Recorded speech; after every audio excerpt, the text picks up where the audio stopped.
kiire on se, mun mielestä se on kyllä semmoisen perusluontoretken surma, että mitään ei nähdä.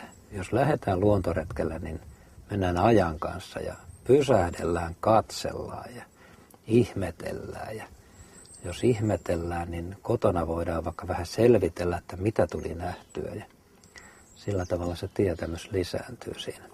Suurella osalla ihmisiä on kumminkin olemassa jonkinlainen kännykkä tai joku pikku digipokkari, niin se on aika mainio vehje, että tehdä kuvia ja katsella, koittaa selvittää kotona, mitä tuli nähtyä.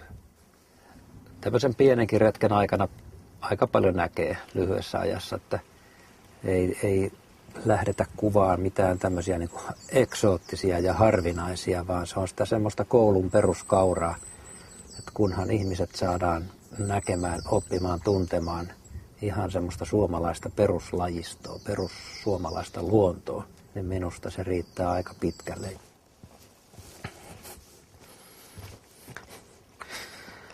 Aikamoinen ulpukkakasvusto tässä järven matalilla rannoilla.